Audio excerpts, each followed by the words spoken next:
Hello hello hello hi. ഇന്ന് വന്നത് പ്രത്യേകിച്ച് വേറെ സബ്ജക്ട്സും കാര്യങ്ങളും നല്ല. ആഫ്റ്റർ നമുക്ക് എല്ലാവർക്കും പറയാവുന്ന വേൾഡ് കപ്പ് നമ്മളെല്ലാവരും കണ്ടുകൊണ്ടിരിക്കുന്ന ഒരു മത്സരമാണ്. ഇന്നലെ എന്നത്തെയും പോലെ ഡൈഹാർഡ് ബ്രസീൽ ഫാൻ എന്ന രീതിയിൽ ഞാൻ പോയത് അർജന്റീന തോൽക്കുന്ന, ഓഫ് കോഴ്സ് എന്തായാലും അർജന്റീന പൊളി ടീമായി ആയോ അവരുടെ ആണ് അവര്. അപ്പൊ ഞാൻ പോയത് ഇവര് തോൽക്കും, ഇംഗ്ലണ്ടിനായിട്ട് കളിക്കണ ഇത്ര നാള് കളിച്ചിരുന്ന ചെറിയ ടീമുകളല്ല, ഇംഗ്ലണ്ടാണ് അപ്പുറത്തുള്ളത്, അതുകൊണ്ട് തോൽക്കും എന്ന രീതിയിൽ തന്നെയാണ് ഞാൻ പോയിരുന്നതും. അവര് കാരണം എന്റെ ചുറ്റും അർജന്റീന ഫാൻസ് ആണ് ഇരിക്കണത്, കുറെ പ്രായമായ ആൾക്കാരുണ്ട്, പിന്നെ ഒരുപാട് കുട്ടികളുണ്ട്. അവരൊക്കെ ഇത് കളി കാണാൻ വേണ്ടി ഊർജം കൊണ്ട് വന്നിട്ടുള്ളതാണ്. ഞാന് വെല്ലുവിളിക്കാനോ കാര്യങ്ങളൊക്കെ ഒന്നിനും പോയില്ല. കാരണം എന്താ വെച്ചാല് ഇതെങ്ങാനോ അർജന്റീന ടീമിനെ ഇപ്പൊ വിശ്വസിക്കാൻ പറ്റാത്ത ഒരു ടീമായി പോയി. അവസാന നിമിഷം അണ്ണാക്കിൽ അടിച്ചു കൊടുത്ത് ജയിച്ചു വരുന്ന ഒരു ടീമാണ് അർജന്റീന ടീം. ഈ സ്കലോണിയും മെസ്സിയും ഒക്കെ എന്ത് മാജിക് ആണ് കാണിച്ചിട്ടുള്ളതെന്ന് എനിക്ക് ഇതുവരെ അറിയില്ല. ഇപ്പോ ഇന്നലത്തെ കളി തന്നെ ഒരു ഗോളിന് പിന്നിട്ട് നിൽക്കുമ്പോ ഞാനൊക്കെ വിചാരിച്ചു ഇംഗ്ലണ്ട് ജയിച്ച് അർജന്റീന പൂവാടാ നിങ്ങൾക്കെന്ന്. പക്ഷെ പൊന്നു മക്കളെ, കളി അവർ ഓൾറെഡി പ്ലാനിങ്ങിലായിരുന്നു. ഒന്നിനെതിരെ 2 ഗോളുകൾ അണ്ണാക്കിൽ അടിച്ച് കയറ്റി കൊടുത്തിട്ടാണ് അർജന്റീന ഫൈനലിലേക്ക് ചീട്ടെടുത്തത്. കാരണം അതിൽ നമുക്ക് പ്രത്യേകിച്ച് പറയാൻ ഫോൾട്ട് ഉണ്ട്. അപ്പൊ നിങ്ങൾ വിചാരിക്കും അർജന്റീനയല്ല, ഇംഗ്ലണ്ടിന്റെ ഭാഗത്താണ് ഒന്നൊന്നര ഫോൾട്ട് നടന്നത്. കാരണം ഒരു ഗോള് മുന്നിൽ നിൽക്കുന്നു എന്ന് കരുതി അവര് മൊത്തം പ്ലെയേഴ്സിന് ഡിഫൻസിലേക്ക് ഇട്ടിട്ട് ഒരുമാതിരി മൂഞ്ചി കളി കളിക്കാൻ നിന്നപ്പോ അവരും ആലോചിച്ചില്ല, അപ്പുറത്ത് നിൽക്കുന്ന അവസാന നിമിഷങ്ങളിൽ കുതിരപ്പുറത്ത് കയറി വന്ന് ഗോൾ അടിച്ച് ജയിപ്പിക്കുന്ന ഒരു ടീമാണ് അർജന്റീന അപ്പുറത്തുള്ളതെന്ന് ഇവര് ചിന്തിക്കുന്നില്ല. ഇംഗ്ലണ്ട് ചിന്തിച്ചില്ല. ഇവര് മൊത്തം ഡിഫൻസിലേക്ക് മാത്രം ഒതുങ്ങി ഒരു ബോറ് കളി കളിക്കാൻ നോക്കി. ആ അവസരം അർജന്റീന മുതലെടുത്തു. ഇപ്പോ ഒരു സിനിമയിൽ ഇന്ദ്രൻസ് പറയുന്നുണ്ട്, വേട്ട അവസാനിച്ചു എന്ന് ആൾക്കാർ വിശ്വസിപ്പിക്കുന്നവനാണ് യഥാർത്ഥ വേട്ടക്കാരൻ എന്ന് ഇന്ദ്രൻസ് പറയുന്നുണ്ട്. എനിക്ക് ഇപ്പൊ എന്റെ മനസ്സിൽ വരുന്ന ഇത് തന്നെയല്ലേ അർജന്റീന ചെയ്യുന്നത്. കാരണം അവസാന നിമിഷങ്ങളിൽ 70 മിനിറ്റ് വരെ അർജന്റീന മെല്ലെ നിൽക്കണ്. 70 മിനിറ്റ് കഴിഞ്ഞാലാണ് അർജന്റീന എന്താണ് മുതല് എന്നുള്ളത് ഓപ്പോസിറ്റ് ടീമിനും ഇപ്പൊ ബാക്കി എല്ലാവർക്കും മനസ്സിലാവുള്ളൂ. ഇപ്പൊ ഇന്നലെ തന്നെ കണ്ടില്ലേ, ഒരു ഗോളിന് അതുവരെ നിന്നപ്പോ ഇംഗ്ലണ്ട് മൊത്തം ഡിഫൻസിലേക്ക് ഇറങ്ങിയപ്പോ അർജന്റീന അവിടെ ഐഡിയകള് മെനയാണ്. കാരണം ഇന്നലെ മെസ്സിനെ നിങ്ങൾ ശ്രദ്ധിച്ചിട്ടുണ്ടാവും. മെസ്സി ഗോൾ അടിക്കാനല്ല നോക്കിയത്, 2 സൂപ്പർ അസിസ്റ്റുകള്, ആ അസിസ്റ്റില് സൂപ്പർ ഗോളുകൾ 2 പിറന്നു. ഇതൊക്കെ കാണുമ്പോ ഞാൻ വിചാരിക്കും, നിങ്ങൾക്കൊക്കെ ഒരുത്തം ബ്രസീലിനോ പോർച്ചുഗലിനോ ഒക്കെ ഉണ്ടെങ്കിൽ ഇവന്മാർക്കും ജയിക്കായിരുന്നു, കളിക്കായിരുന്നു. ഇപ്പൊ ഞാൻ പറഞ്ഞല്ലോ, കാരണം എന്തിനും ഇപ്പൊ ഞാൻ പറയാണ് മെസ്സിനെ അല്ല ബാക്കിയുള്ളവർ പേടിക്കേണ്ടത്. ഈ വേട്ടക്കാരന്റെ കീഴില് എന്തിനും പോകുന്നൊരു 11 വേറെ ഉണ്ട്. കാരണം മെസ്സി കൊടുക്കുന്ന ഇവന്മാരടിക്കുന്നു. കാരണം കവിതകൾ എഴുതൂല്ലോ. ഇപ്പൊ ഞാൻ കവിത എഴുതുന്ന ആളാ. നമ്മൾ എഴുത്ത് മാത്രമാണ്, വരികള് കാര്യങ്ങള് നമ്മൾ എഴുതുമ്പോ അത് എങ്ങനെ പാടണം എന്നൊരു ഗായകനാണ് തീരുമാനിക്കുന്നത്. അതേപോലെ തന്നെയാണ് ഫുട്ബോളില്. ഇപ്പുറത്തുനിന്ന് മദ്യം നിരയുന്ന ഫുട്ബോള് ഇപ്പൊ ക്രോസിൽ 2 സൂപ്പർ അസിസ്റ്റുകളാണ് ഗോളില് ഉണ്ടായിട്ടുള്ളത്. മെസ്സി ഗോൾ അടിച്ചിട്ടില്ല. അപ്പൊ മെസ്സി കവിത എഴുതുന്ന ആളാണ്. ബാക്കിയുള്ളവര് കവിത വന്നു, വരികൾ വന്നു, ഇനി അത് പാടിയ മാത്രം മതി എന്നൊരു കാര്യം അർജന്റീനിയൻ ടീമിനുണ്ട്. അവർക്ക് ഈസിയാണ്, അത്രയും സിമ്പിൾ ആയിട്ടുള്ള കാര്യങ്ങളാണ്. ഞാനിപ്പൊ നിങ്ങളുടെ മുന്നില് നിങ്ങൾക്കൊരു ഊർജം തരുന്ന വീഡിയോ എങ്ങനെ ചെയ്യും, ഏത് ചെയ്യും, ആരത് കടെടുക്കുന്ന ആലോചിച്ചപ്പോ നമുക്ക് എല്ലാവർക്കും അറിയാം ആ ചേട്ടന്റെ കാര്യം. വീഡിയോസോ പേരോ എന്തെങ്കിലും ഓർമ്മ വരുമ്പോ തന്നെ എന്റെ മനസ്സിലേക്ക് വരുന്ന ഒരൊറ്റ ഡയലോഗുള്ളൂ, നിങ്ങൾ ഇത് കാണുക അർജന്റീന എന്നൊക്കെ പറയുന്ന ആളുടെ വോയിസും സ്പിരിറ്റും ആണ് എനിക്ക് നിങ്ങളുടെ മുന്നിലേക്ക് ഇപ്പൊ പറയാനുള്ളത്, കാണിക്കാനുള്ളത്. ഞാൻ സൈഡിൽ കാണിക്കാം ആള് പറയുന്ന ഡയലോഗ്. അള്ളാഹുവിന്റെ കടാക്ഷമുള്ള ഒരുവനെ തകർക്കാൻ കെൽപ്പുള്ള ഒരു താവീസും ഒരു മന്ത്രച്ചരകം ഇന്നിതുവരെ ഈ ദുനിയാവിൽ മഹാശയനല്ല ഒരാൾ ദൈവവും ഉണ്ടാക്കിയിട്ടില്ല. ജനങ്ങളെ നിങ്ങൾ ഇത് കാണുക. ഇപ്പൊ നിങ്ങളുടെ മനസ്സിലും ആളെ മനസ്സിലായിട്ടുണ്ടാവും. ഞാന് അപ്പപ്പോ ഈ വീഡിയോസ് ഒക്കെ ഇതിലേക്ക് മാറ്റിയിടുമല്ലോ. ഇവിടെ ഇതൊന്ന് നോക്കിയേ. ഇത് ചരിത്രമാണ്. ലിയോണൽ മെസ്സിക്കും സംഘത്തിനും അർജന്റീന നിലവിലുള്ള വേൾഡ് കപ്പ് ചാമ്പ്യന്മാർ തുടർച്ചയായ രണ്ടാം വേൾഡ് കപ്പ് ഫൈനലിലേക്ക് ഇംഗ്ലണ്ടിന് കരുത്തരായ ഇംഗ്ലണ്ടിന് പുറകിൽ നിന്ന് പൊരുതിക്കയറി 1-2 ഗോളുകൾക്ക് പരാജയപ്പെടുത്തിയ Argentina into the back-to-back World Cup finals. ചരിത്രം ചില നിമിഷങ്ങളിൽ നിശ്ചലമായി നിൽക്കും. ആര് ജയിക്കണമെന്നല്ല, ആരുടെ പോരാട്ടമാണ് കാലമടയാളപ്പെടുത്തേണ്ടത് എന്ന് തീരുമാനിക്കാൻ വേണ്ടി മാത്രം. കണക്കുകൾ തീർക്കാനുണ്ടെങ്കിൽ അത് ഇവിടെ വെച്ച് തന്നെയാകണമായിരുന്നു. കാരണം ചരിത്രം നമ്മെ വീണ്ടും ഇവിടെ എത്തിച്ചത് അതിനുവേണ്ടി മാത്രമാണ്. ഇനിയും ആരെയാണ് ഇയാൾ ഭയക്കേണ്ടത്? പൊരുതി നേടിയ ഒരു സാമ്രാജ്യമുണ്ട് മെസ്സിക്ക് പിറകിൽ. മുന്നിൽ വന്നു നിൽക്കുന്നത് ഇനി എത്ര വലിയ സിംഹമായാലും തല ഉയർത്തിപ്പിടിച്ച് തന്നെ അയാൾ നേരിടുമെന്നുറപ്പ്. കാരണം ഘടികാരങ്ങൾ ഒരിക്കൽ കൂടി നിശ്ചലമാക്കേണ്ടതുണ്ടെന്ന് അയാൾക്കറിയാം. അടയാളപ്പെടുത്താൻ വീണ്ടും ഒരു സമയം കൂടി കാലം കാത്തുവച്ചിട്ടുണ്ടാകുമെന്നും അത് രേഖപ്പെടുത്താതെ അയാൾ ഈ കളം വിട്ടുപോകില്ല. ഈ കളി മതിയാക്കുകയുമില്ല. Lionel Messi to yet another final battle at the FIFA World Cup.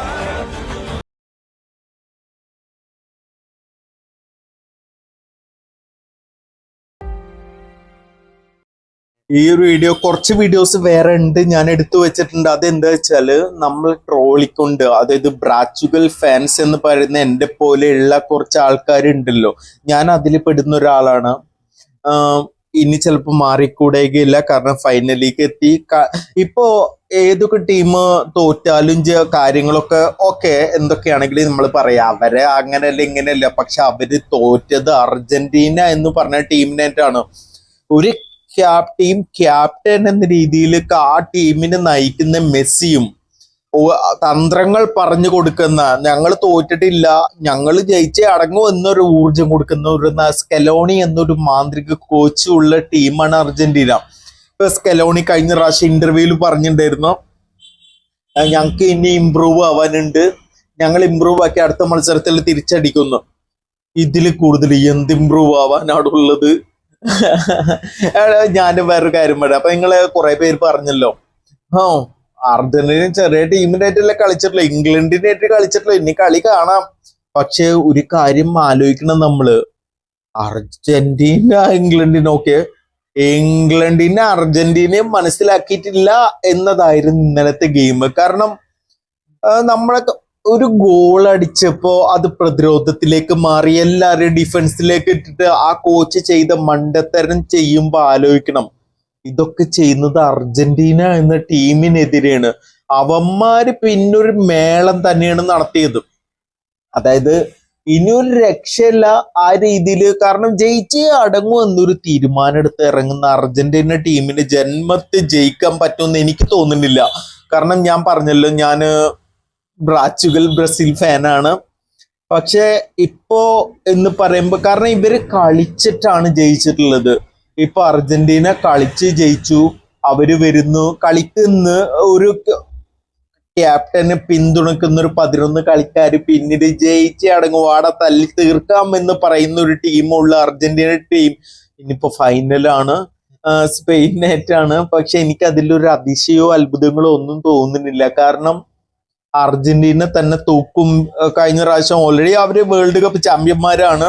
ഇനി ഇപ്രാവശ്യവും മെസ്സിയുടെ കീഴിൽ അവര് കപ്പ് പോക്കുകയാണെങ്കിൽ അത് മെസ്സിക്ക് വേറൊരു ലെവലായിരിക്കും. ഞാൻ ചെറിയൊരു വീഡിയോ ക്ലിപ്പ് കാണിക്കാം. ജസ്റ്റ് നിങ്ങൾ കണ്ടിട്ടുണ്ടാവും. ഇത് ജസ്റ്റ് ഒന്ന് നോക്കിക്കോളൂ കേട്ടോ.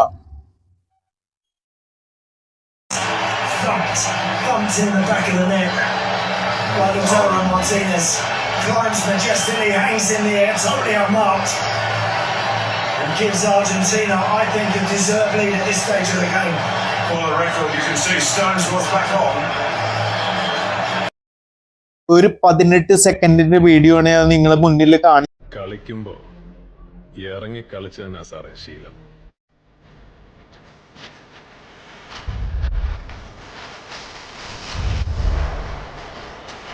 അർജന്റീന ഇപ്പൊ സ്കലോണി കഴിഞ്ഞ പ്രാവശ്യം ഇന്റർവ്യൂവിൽ പറഞ്ഞിട്ടുണ്ടായിരുന്നു, ഞങ്ങൾക്ക് ഇനി ഇമ്പ്രൂവ് ആവാനുണ്ട്, ഞങ്ങൾ ഇമ്പ്രൂവ് ആക്കി അടുത്ത മത്സരത്തിൽ തിരിച്ചടിക്കുന്നു. ഇതിൽ കൂടുതൽ എന്ത് ഇമ്പ്രൂവ് ആവാനാണ് ഉള്ളത്? ഞാൻ വേറൊരു കാര്യം പറയാം. അപ്പൊ നിങ്ങള് കുറെ പേര് പറഞ്ഞല്ലോ, അർജന്റീന ചെറിയ ടീമിന്റെ ആയിട്ടല്ലേ കളിച്ചിട്ടുള്ളൂ, ഇംഗ്ലണ്ടിന്റെ ആയിട്ട് കളിച്ചിട്ടുള്ളൂ, ഇനി കളി കാണാം. പക്ഷെ ഒരു കാര്യം ആലോചിക്കണം നമ്മള്, അർജന്റീന ഇംഗ്ലണ്ടിനൊക്കെ ഇംഗ്ലണ്ടിനെ അർജന്റീനയെ മനസ്സിലാക്കിയിട്ടില്ല എന്നതായിരുന്നു ഇന്നലത്തെ ഗെയിം. കാരണം നമ്മളെ ഒരു ഗോൾ അടിച്ചപ്പോ അത് പ്രതിരോധത്തിലേക്ക് മാറി, എല്ലാവരും ഡിഫൻസിലേക്ക് ഇട്ടിട്ട് ആ കോച്ച് ചെയ്ത മണ്ടത്തരം ചെയ്യുമ്പോ ആലോചിക്കണം, ഇതൊക്കെ ചെയ്യുന്നത് അർജന്റീന എന്ന ടീമിനെതിരെയാണ്.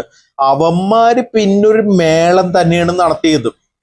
അതായത് ഇനിയൊരു രക്ഷയില്ല ആ രീതിയിൽ. കാരണം ജയിച്ചേ അടങ്ങും എന്നൊരു തീരുമാനം എടുത്ത് ഇറങ്ങുന്ന അർജന്റീന ടീമിന് ജന്മത്തിൽ ജയിക്കാൻ പറ്റുമെന്ന് എനിക്ക് തോന്നുന്നില്ല. കാരണം ഞാൻ പറഞ്ഞല്ലോ, ഞാന് ബ്രസീൽ ഫാനാണ്. പക്ഷെ ഇപ്പോ എന്ന് പറയുമ്പോ, കാരണം ഇവര് കളിച്ചിട്ടാണ് ജയിച്ചിട്ടുള്ളത്. ഇപ്പൊ അർജന്റീന കളിച്ച് ജയിച്ചു, അവര് വരുന്നു കളിക്കുന്ന ഒരു ക്യാപ്റ്റനെ പിന്തുണക്കുന്ന ഒരു 11 കളിക്കാര് പിന്നീട് ജയിച്ച് അടങ്ങും, വാട തല്ലി തീർക്കാം എന്ന് പറയുന്ന ഒരു ടീമുള്ള അർജന്റീന ടീം ഇനിയിപ്പോ ഫൈനലാണ്, സ്പെയിനായിട്ടാണ്. പക്ഷെ എനിക്ക് അതിലൊരു അതിശയോ അത്ഭുതങ്ങളോ ഒന്നും തോന്നുന്നില്ല. കാരണം അർജന്റീന തന്നെ തൂക്കും. കഴിഞ്ഞ പ്രാവശ്യം ഓൾറെഡി അവര് വേൾഡ് കപ്പ് ചാമ്പ്യന്മാരാണ്. ഇനി ഇപ്രാവശ്യവും മെസ്സിയുടെ കീഴിൽ അവര് കപ്പ് പൊക്കുകയാണെങ്കിൽ അത് മെസ്സിക്ക് വേറൊരു ലെവലായിരിക്കും. ഞാൻ ചെറിയൊരു വീഡിയോ ക്ലിപ്പ് കാണിക്കാം. ജസ്റ്റ് നിങ്ങൾ കണ്ടിട്ടുണ്ടാവും, ഇത് ജസ്റ്റ് ഒന്ന് നോക്കിക്കോളൂ കേട്ടോ. Thumped in the back of the net by Lautaro Martinez. Climbs majestically, hangs in the air, totally unmarked, and gives Argentina, I think, a deserved lead at this stage of the game. For the record, you can see Stones was back on. ഒരു 18 സെക്കൻഡിന്റെ video ആണ് ഞാൻ നിങ്ങളെ മുന്നിൽ കാണിച്ചത്. പിന്നെ ആ സമയത്ത് കുറച്ച് മൊമെന്റ്സ് എനിക്കുണ്ടായി. കാരണം കുറച്ച് ഡൈഹാർഡ് ഫാൻസിനെ മീറ്റ് ചെയ്തു. പ്രായ ആൾക്കാരാണ്. ഈ രാത്രിയിലാണെങ്കിലും അവര് മെസ്സിയുടെ കളി കാണാൻ വേണ്ടിയിട്ട് വന്നിരിക്കുന്ന ഒരു ഫോട്ടോ ഒക്കെ ഞാൻ സൈഡിൽ കാണിക്കാം. ആ ഫോട്ടോ ഞാൻ കാണിക്കുന്നുണ്ട്. പിന്നെ എന്റെ സൈഡിൽ ഉണ്ടായിരുന്ന ഒരു ഏട്ടൻ, ആള് കുറച്ച് പ്രായം, ഒരു 50+ ഉണ്ടാവും. ഒരു ബോള് പോകുമ്പോഴും, കാരണം ആളുടെ സ്പിരിറ്റ് ആണ് ഞാൻ പറയണത്, മെസ്സി മോനെ അടിക്കടാ ഗോള്, ഈ ലെവലിലാണ് ആള് നിന്ന് വിറക്കിയാണ്. കാരണം ഞാൻ ആദ്യത്തെ ഗോൾ ഇംഗ്ലണ്ട് അടിച്ചപ്പോഴേ ഞാൻ അവിടെ കിടന്നൊന്ന് ആർമാന്തിച്ചിരിക്കണം. അപ്പൊ എനിക്ക് തോന്നി ഇയാൾ ഇനി ഇന്ത്യ മേലെങ്ങാനും കലിപ്പ് തീർക്കുമെന്ന്. കാരണം ഇയാള് ലാസ്റ്റ് കളി ജയിച്ച് കഴിഞ്ഞപ്പോ കസാല എടുത്ത് കയ്യിൽ പിടിച്ചു. ഞാൻ വിചാരിച്ചു പണി പാളിയാ, എന്നെ ചാമ്പാനാണോ? അല്ല, അയാൾ കസാല തലയിൽ വെച്ചിട്ട് ഡാൻസ് കളിക്കാനാണ്. ഞാൻ ആ ഫോട്ടോ സൈഡിൽ കാണിക്കുന്നുണ്ട്, പക്ഷെ അത് ക്ലിയർ ആവില്ല, നൈറ്റിലെടുത്ത് ക്ലിക്കല്ലേ. പക്ഷെ ഞാനത് ChatGPT പറഞ്ഞിട്ട് അതിൻ്റെ ഒരു ഇമേജസ് ഉണ്ടാക്കിയിട്ട് അയാളുടെ ഒരു വികാരം നിങ്ങളെ കാണിക്കാൻ വേണ്ടിയിട്ട് അത് ഞാൻ ചെയ്യുന്നുണ്ട്. കാരണം ആളുടെ സ്പിരിറ്റ് ആണ്. ഇത്ര ആൾക്കാരുടെ ഇടയിൽ വാട തല്ലി തീർക്കാം എന്ന് പറയുമ്പോൾ ആ ഒരു വികാരം നമുക്കും അത് ഫീൽ ചെയ്യും. കാരണം അത് ഞാനും ഒരു ഫാനായി മാറുന്നുണ്ടോ എന്ന് എനിക്ക് സംശയമുണ്ട്. കാരണം നല്ല അസല് കളി കളിക്കുന്ന അർജന്റീന. പിന്നെ ഞാൻ കുറച്ച് രസകരമായിട്ടുള്ള കോമഡി വീഡിയോസ് കാണിക്കട്ടെ. കാരണം ഇതൊക്കെ എന്ന് പറയണത് ജസ്റ്റ് ഇൻസ്റ്റഗ്രാമിൽ നിന്ന് കിട്ടിയതാണ്. ഇപ്പോഴത്തെ ഫാൻസ് കാര്യങ്ങൾ ഉണ്ടാക്കുന്നവരായിരിക്കാം. പക്ഷെ ഒരു കാര്യം പറയുന്നത് ട്രോളും തമാശയല്ല, ഇതൊക്കെ സീരിയസ് ഇഷ്യൂ ആണ് ഇപ്പൊ നടക്കുന്നത്. കാരണം ഇന്ന് രാവിലെ ഞാൻ ചായ കുടിക്കാൻ പോകുമ്പോൾ തന്നെ എന്റെ കൈ കാലും വരച്ചിട്ടാ പോയത്. കാരണം കൂടുതൽ എക്സൈറ്റ്മെന്റ് ആയാലും എനിക്ക് നടക്കാൻ പറ്റൂല അങ്ങനത്തെ കാര്യത്തില്. പക്ഷെ ആ കാര്യത്തിലൂടെയുള്ള കുറച്ച് വീഡിയോസ്, ട്രോൾസ്, കാര്യങ്ങളൊക്കെ ഇൻസ്റ്റാഗ്രാമിൽ നിറഞ്ഞോണ്ടിരിക്കുകയാണ്. അതാണ് ഞാൻ നിങ്ങളെ കാണിക്കുന്നത്. ജസ്റ്റ് ഇതൊന്ന് കണ്ടോക്ക്. തിന്നാൻ പറ്റണില്ല, തപ്പ് ഓടുന്ന പോലെ ചങ്ക് കയറുന്നുണ്ടുണ്ടുണ്ടും. ഞാൻ 1-2 വീഡിയോസ് കാണിക്കുന്നുണ്ട് കേട്ടോ. എന്താ ഇപ്പൊ മഴയാണോ? മഴയാവില്ല സാവിത്രിയെ, അതാ ചെക്കന്റെ കണ്ണീരാവും. കാരണം ഇതൊക്കെ എനിക്ക് മനസ്സിലാകാവുന്നതേ ഉള്ളൂ. കാരണം ഇതേ നിലവാരത്തിലൂടെ ഞാനും പോയതാണ് ഇന്നലെ. കാരണം കളി കാണുമ്പോൾ ഇതെന്താവും, ഇതെങ്ങനെ ഇവിടുന്ന് പോവും. കാരണം അർജന്റീന ജയിച്ചു കഴിഞ്ഞാൽ പിന്നെ സന്തോഷം ഓഫ് കോഴ്സ് കളിച്ച ആൾക്കാരെ ജയിക്കുന്ന. പക്ഷെ എന്താ കേസ് എന്ന് വെച്ചാല് പുതിയ അഡ്മിറ്റ് ആണല്ലേ? ഞങ്ങളൊക്കെ കുറച്ചാളായിട്ട് ഇവിടുത്തുകാരാ. കൃഷ്ണൻകുട്ടി, ബെന്നി, BNNY, കേശു, കേശവൻ. ഞാൻ മിലിറ്ററിയിലായിരുന്നു. ഓഫ് കോഴ്സ് എന്തായാലും എല്ലാരും പറയും. പക്ഷെ നല്ല കണ്ണുകൾക്ക്, നല്ല ഫുട്ബോളിനെ സ്നേഹിക്കുന്ന ഒരാൾക്ക് കൊടുക്കുന്ന ഏറ്റവും നല്ല വിരുന്നാണ് കഴിഞ്ഞ കുറച്ച് കളികളായിട്ട് അർജന്റീന കൊടുക്കുന്നത്. എസ്പെഷ്യലി ഇന്നലെ 70 മിനിറ്റ് വരെ എന്തും സംഭവിക്കാം. പക്ഷെ ഒരു ഗോൾ അടിച്ചപ്പോഴും ഞാൻ സന്തോഷിച്ചിട്ടില്ല. കാരണം ബാക്കിയുള്ളവരൊക്കെ അതിര് പിടിച്ച് നിന്നാമത് ജയിക്കുമെന്ന് പറഞ്ഞപ്പോൾ എന്റെ മനസ്സിലുണ്ടായിരുന്നു കോപ്പ്. ഒന്നും പറയാൻ പറ്റില്ല, അപ്പുറത്ത് കളിക്കുന്ന അർജന്റീനയാണ്. ആ സ്കെലോണി എന്ത് മാജിക്കും കൊണ്ടാണോ വരിക എന്നൊരു ചിന്ത ഉണ്ടായിരുന്നു. കാരണം നയിക്കുന്ന മെസ്സിയും ഒരു 11 ചാവേർ പോരാളികളും ബാക്കിലുള്ളപ്പോ എന്തും സംഭവിക്കാം. അർജന്റീന ജയിക്കാം. പക്ഷെ ഇപ്പൊ അങ്ങനെ തന്നെയാണ് നിൽക്കുന്നത്. ഇനിയിപ്പോ ഞാൻ പറയണ ഫൈനലൊക്കെ കഴിഞ്ഞു, എല്ലാം കഴിഞ്ഞു. ഫുട്ബോളിൽ ഇപ്പോ കഴിഞ്ഞ പ്രാവശ്യം കപ്പെടുത്ത പോലെ ഇപ്പോഴും എല്ലാവരുടെയും മനസ്സിൽ, ഒരുവിധം എല്ലാവരുടെയും മനസ്സിൽ കപ്പ് പൊക്കി നിൽക്കുന്നത് മെസ്സി തന്നെയാണ്. അത് മെസ്സിക്കുള്ളത് തന്നെയായിരിക്കും. മെസ്സിയെ കപ്പ് എടുക്കുള്ളൂ. ഞാൻ പറയണു, ഞാനൊരു വേറെ ടീമിന്റെ ഫാനാണ്, വേറെ ആൾക്കാർ ഇഷ്ടപ്പെടുന്ന ഒരു ഫാനാണ്. പക്ഷെ ഞാൻ പറയണം, നിങ്ങൾ ഒരു കാലവും അയാളെ താഴ്ത്തി കെട്ടാൻ പോകരുത് മക്കളെ. കപ്പ് മെസ്സി തന്നെ പൊക്കും. അർജന്റീന ചാവേർ പോരാളികൾ എടുക്കും. സ്കലോണി വീണ്ടും എന്തെങ്കിലും മാജിക് കാണിക്കും. നമുക്ക് വീണ്ടും നല്ലൊരു ഫുട്ബോൾ മാച്ചിനായി ഫൈനലിൽ സ്പെയിനിനെ നേരിടുന്ന അർജന്റീനയെ നമുക്ക് കാത്തിരിക്കാം, നമുക്ക് വെയിറ്റ് ചെയ്യാം. ഉറക്കളച്ച് പോയിരുന്ന് കാണുന്ന ഒരു മാച്ച് തന്നെ ആയിരിക്കും അർജന്റീന സ്പെയിനും ഫൈനൽ മാച്ച് വരുന്നത്. കട്ടയായിരിക്കും. ഇപ്പൊ ചിലര് പറയും സ്പെയിനെ നിങ്ങൾ മുട്ടിയിട്ടില്ലല്ലോ, അപ്പൊ ഇനി അനുഭവിക്കാൻ കിടക്കുന്നേ ഉള്ളൂ. പക്ഷെ ഒരു കാര്യം, സ്പെയിൻ അർജന്റീനനെ മുട്ടിയിട്ടില്ല. അപ്പൊ ആ നിലക്ക് നോക്കണമെങ്കിൽ എന്തും സംഭവിക്കാം. പക്ഷെ 70 മിനിറ്റ് വരെ നമുക്കൊന്നും വിശ്വസിക്കാൻ പറ്റാത്ത രീതിയിലാണ് അർജന്റീന ടീം കളിക്കുന്നതും ജയിക്കുന്നതും. അപ്പൊ എനിക്ക് പെട്ടെന്ന് ഇന്ന് ഈ ഗെയിം രാത്രി പോയിരുന്ന് കണ്ടതിന്റെ ഒരു സന്തോഷം നിങ്ങളുടെ മുന്നിലേക്ക് എത്തിച്ചാണ് ഞാൻ. കാരണം ആ ചേട്ടൻ ഞാൻ പറഞ്ഞില്ല, എൻ്റെ ഒപ്പം കുറച്ച് പ്രായ ചേട്ടന്മാർ, ആ ചേട്ടൻ കസാല തലയിൽ വെച്ച് ഡാൻസ് കളിച്ച് ആഹ്ലാദം പ്രകടിപ്പിച്ച് മോനെ മെസ്സി അടിക്കട എന്നൊക്കെ പറയുന്ന അവരുടെ വികാരത്തിന് മുന്നിൽ ബാക്കിയുള്ള ഫാൻസ് ഒന്നുമില്ല. അപ്പൊ ജസ്റ്റ് എന്റെ കൺമുന്നിൽ കണ്ടത് ഞാൻ പറഞ്ഞതേ ഉള്ളൂ. അപ്പൊ എന്താണെങ്കിലും ഇത് ഇത്രയേ ഉള്ളൂ. അപ്പോ ഇപ്പോഴും ഞാൻ വെല്ലുവിളിച്ചിട്ട് വന്ന് ഫൈനലിൽ നിങ്ങൾ തോൽക്കൂടാ എന്ന് മനസ്സുകൊണ്ട് എനിക്കറിയാം. അർജന്റീന തോൽക്കൂല, ജയിക്കാനുള്ളൂ എന്നറിയാം. പക്ഷെ എന്നാലും നമുക്ക് അറിഞ്ഞൂടല്ലേ എന്ത് സംഭവിക്കുക എന്നുള്ളത്. അപ്പോ ബൈ. അന്ധതയുടെ താഴ്വരയിൽ നിന്ന് ഞങ്ങളെ കരകയറ്റുന്നവൻ അനുഗ്രഹീതനാണ്. കാരണം അവൻ ടീമിന്റെ രക്ഷകനും വഴിതെറ്റിയ കുഞ്ഞാടുകളുടെ വഴികാട്ടിയുമാണ്. അവന്റെ വകയിൽ നീറിയൊടുങ്ങുമ്പോൾ നിങ്ങളറിയും അവൻ നിങ്ങളുടെ ഒരേ ഒരു രാജാവായി